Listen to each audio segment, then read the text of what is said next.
mo believe pé ó ní pé òòṣà ó ní pé Garden of Eden òun ló sọ bẹ́ẹ̀ ó ló wà ní Ifẹ̀. Ọ̀ní ò ṣe mú bẹ̀ jáde fún wa, kò ṣe mú jáde fún wa ká rí lójú wa kò rojú báyìí. Ó ní Garden of Eden, ó ní Ifẹ̀ ló wà. A ṣe rí kó wá ṣe fi ṣe pilgrimage náà. Tó bá wà ń bẹ ajẹ́kọ̀ọ́ ní waste resources Nigeria ilẹ̀ Yorùbá. Ẹ káàárọ̀, ẹ káàsán, ẹ káalẹ́ àti tó ti ń gbọ́ wa. This is CROSSBLOGXTV. Don't forget to subscribe, like and share. Lórí ọ̀rọ̀ Palm Sunday àti Easter tí wọ́n ṣe, Primate Ayodele jáde o. Wọ́n ní gẹ́gẹ́ bí Ooni of Ife sọ fún wa pé Garden of Eden pé Ilé Ifẹ̀ ló wà. Ó dàbí pé Ooni of Ife máa ń mú Garden of Ife yẹn jáde báyìí nítorí pé àwa Kristẹni tá à lọ sí Jerusalem àtàwọn Muslim tí wọ́n lọ sí Mecca ilé tí Ooni gan táwọn gan ṣe gbé òòṣà jáde kó ní kálukú máa ṣe ọdún òòṣà tiwa náà kó máa di festive carnival tẹ́ pé ó máa mú àwọn èèyàn wá láti all over the world because Christianity gbogbo nǹkan tó wà nínú Bible ní Israel òun náà fi ń pawó lọ, gbogbo tó wà nínú Quran ní Saudi òun náà fi ń pawó lọ. Wọ́n ní káwa tilẹ̀ Yorùbá ká gbé tilẹ̀ Yorùbá jáde o. Wọ́n ní oríṣiríṣi àṣà lọ́nà ẹgbẹ́ ìtókù lẹ́nu Primate Ayodele ọ̀rọ̀ gidi tó máa ń dàbí ọ̀rọ̀ kàtìkàtì ńgbà míì but mo fẹ́ kẹ́ gbọ́ ẹ̀yin náà fi kún yẹn sí comment. Tá a bá ní capacity a lè dàgbà nú ẹ̀mí, ipá, agbára, ohun tí a lè ṣe. A ní spiritual capacity. Ó jẹ́ kí ẹ̀sìn Kristẹni forí ṣọpọ́n. Kí là ń ṣe Easter fún gan-an o? Gbogbo ìjọ pátápátá irọ́ là ń pa. Ohun tí ṣọ́ọ̀ṣì máa jẹ náà wá kiri. Àwàásù ìrere òtítọ́ mọ́. 3 million church, capacity of 3 million. Nínú 3 million yẹn, ṣé 1 million lè rọrùn wọ̀?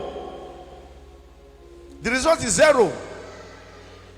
Nítorí pé pastor ọbẹ̀ gan kò lè fọwọ́ sọ̀yà wípé òun kan lè lọ sọ́run. Ó lè máa sọ o pé màá lọ sọ́run. Iṣẹ́ ọwọ́ wa yìí ó jìn. Òun ni èrè iṣẹ́ wa, iṣẹ́ ọwọ́ wa. Kò ń ṣe ṣọ́ọ̀ṣì, kò ń ṣe ìyá dikines, kò ń ṣe ìyá reverend Pétérù. Ṣé kò ní capacity láti sọ pé òun máa dá èṣù dúró? Jésù ní pé kí àkọ́tó kọ ní ìgbà 3 ìwọ yóò sẹ́mi. Ṣé a kì í ṣe Ọlọ́run ní ìwà wa, ní ìṣe wa? Nítorí pé a ní stamina, a ní resistance. Kò sí nǹkan tá à ń rí Christianity wa mọ́ o. Irọ́ ńláńlá ló wà ní Christianity. Jerusalem tá à ń lọ kí la lọ kọ́ ń bẹ̀. Àwọn Jerusalem kò ti mú wa lẹ́rú ni. Ojúbọ Jésù ṣó ṣì wà ń bẹ̀. Odò Bẹ́sítádì ṣó ṣì wà ń bẹ̀. Gbogbo nǹkan tó kọ sí Báíbù yẹn ṣó ṣì wà ń bẹ̀. Ṣé kò ń ṣe àdàkọ náà ṣe? Mo lè má communicate well ṣùgbọ́n mo ń communicate, spirit mi ń communicate pẹ̀lú mi. Necessary. Ó ní ohun púpọ̀ mo fẹ́ kọ́ yín. Ó lẹ̀ létí ẹ̀ lè fi gbọ́ràn, ẹ lójú ẹ̀ lè fi ríran. Ojú mi ò lẹ́ ní láti fi lè ríran. Ọ̀tọ̀ nìkan tó wà lọ́kàn ní kálukú wa. Jerusalem tá à ń lọ ṣé ó hard value sí Christianity life wa, ìgbàgbọ́ wa ṣé ó hard value sí. Wọ́n náà lọ Mọ́kà, wọ́n ti jòkó Mọ́kà, ẹlòmíì kan yẹ kán fi jòkó Mọ́kà, ẹlòmíì òkú Mọ́kà ó yẹ kó lẹ́ẹ̀ kán fi jù nínú àwọn ẹlẹ́sìn yẹn. Now Ooni of Ife, mo believe pé ó ní pé òòṣà ó ní pé Garden of Eden òun ló sọ bẹ́ẹ̀ ó ló wà ní Ifẹ̀. Ọ̀ní ò ṣe mú bẹ̀ jáde fún wa, kò ṣe mú jáde fún wa ká rí lójú wa kò rojú báyìí. Ó ní Garden of Eden, ó ní Ifẹ̀ ló wà. A ṣe rí kó wá ṣe fi ṣe pilgrimage náà.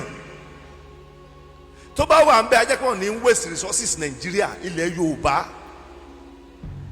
Òòṣà Ọbàtálá àṣà wọn eégún egúnnú kìíní wọn ṣe náà kó jẹ́ pilgrimage àwọn òyìnbó ń wá kiri. Ọ̀ní wake up. Ṣé bí àwọn bàbá náà ṣe ń ṣe Ọ̀ní ò ṣe dáadáa?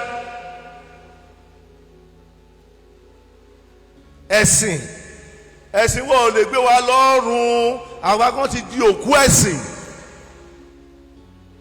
Òkú ẹ̀sìn ni wá. Irú ẹ̀sìn la fẹ́, idán là ń wá kiri.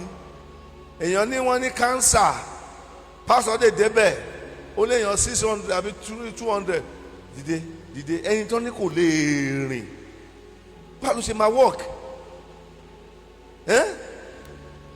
Àwọn ìjọ abracadabra yìí ó yẹ kọ́ lọ́n sọ iná pa wọ́n ni. I'm telling you. Ibi jẹ́mọ́ wa parí ẹ̀ wọ́n ti ń ká ẹ̀mí nǹkan tó yẹ kó gbàdúrà mà ní ó rí ibà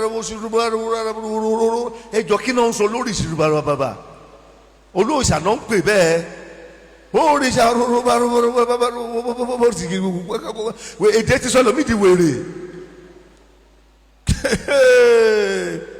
kírísítẹ́nì ọdún àjíǹde Jésù ṣó jíǹde láyé wa ṣó farahàn ṣé òtítọ́ la rí àjíǹde Jésù yẹn láti jọ́ta tí ń ṣe ọdún tó ti ń ṣe ṣé tòótọ́ lórí ọdún àjíǹde yẹn ṣé ó jíǹde kí ló jíǹde láyé ẹ kí ló change.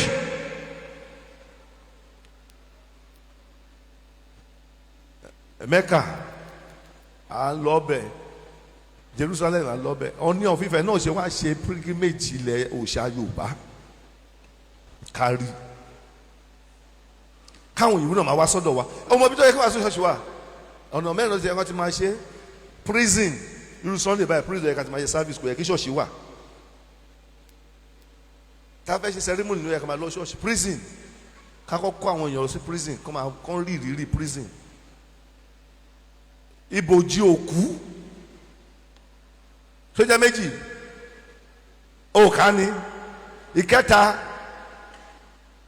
ìkẹta hospital emergency àwọn hospital tí èèyàn ti l'accident tó wá tẹ òkú rẹpẹtẹ kó wá máa wàásù fún wa bóyá change ìkẹrin tí wọ́n yẹ ká tún máa ti ṣe ìwàásù òun ní ilé ẹjọ́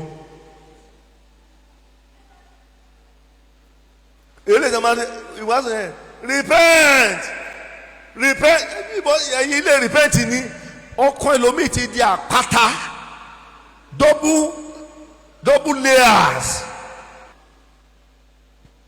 A ti wọ aṣọ àdúrà ò sí aṣọ àdúrà mọ́ kò sí àdúrà náà aṣọ àdúrà wa mọ́ èpè ló wà mọ́ èpè. aláàlọ́ Jerusalem àwọn èèyàn ti gba jp kí náà jẹ́ èpè kí náà jp jẹ́ kùkù ní kúrúkù pọ̀ ń ṣọ́ọ̀ṣì. Christianity has turned to has no value in our lives again. Torí pé ẹ̀mí Ọlọ́run sínú wa. So bára ẹ̀ sòótọ́ ọ̀rọ̀ má purọ́ fún rẹ tó bá bára ẹ̀ sòótọ́ ọ̀rọ̀ lọ́rọ̀ ayé tó máa yí ẹ ṣùgbọ́n tó bá ti dúró tó bá ti ń parọ́ fún rẹ wọ́n máa tàn ẹ́ má jẹ́ wọ́n tàn ẹ́ o kí ni mo dẹ̀ máa ń ṣe ìwà tó dáa ni mò ń ṣe ọ̀mùtí ni mí wàá sọ pé ọlọ èmi náà dẹ̀ ń bá wí yẹn o obìnrin mi ń jẹ ìyà ọjọ́ alẹ́ ìyà ọjọ́ àárọ̀ oúnjẹ lọ́jọ́ alẹ́ ọkùnrin dẹ̀ ń jẹ tiẹ̀ lọ́jọ́ alẹ́ ẹ̀ ṣe dáadáa ìjọba ọ̀run orí ìlò mọ̀jẹ̀ ń sọ fún ẹ pé kò sí kinní kan wàá kú wàá lọ wàá jẹ ìyà ọṣẹ owó ẹ. ìjọba ọ̀run kù dẹ̀dẹ̀ aráyé ẹ yí padà òní ìdájọ́ ayé ń bọ̀ tí yóò béèrè lọ́wọ́ rẹ̀ báwo ló ṣe lò ìgbésí ayé rẹ̀. kọ̀ wò pé ṣé o rẹ́dí àti ronú pa ẹ̀wà dá má rẹ́dí o ò tí yẹ.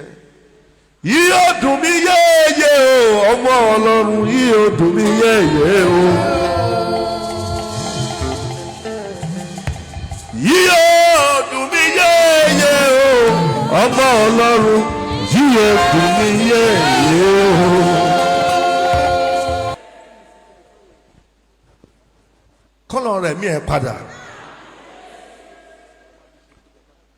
ò ní ṣàárẹ̀ ní ìdá kẹta ọmọ ò ní bọ́mọ ẹ lọ́wọ́. Àmín. ní ìdá kẹrin orí ẹ ò ní gba àbọ̀dè. Àmín. ní ìdá karùn-ún odò ayé kò ní yọ ọmọ ṣubú mọ́ ẹ lọ́wọ́. Àmín. àwọn ọmọ ẹ ò ní màgbákò. Àmín. àwọn ọmọ ẹ ò ní sunkún. Àmín. ìṣẹ̀dá ò ní gba àbọ̀dè. Àmín. gbogbo èyí tó ti ṣe báyìí á ṣiṣẹ́ mọ́ ẹ lára. Àmín. ọ̀rọ̀ yà di ayọ̀. Àmín. bọ́ aláṣẹ ọ̀rọ̀. Àmín. àánú tó rírú ẹ̀ rí oore tó rírú ẹ̀ rí yóò dìde láyé rẹ̀. Àmín. Jésù Olúwa wa. Àmín. Àmín. Àmín. Lórúkọ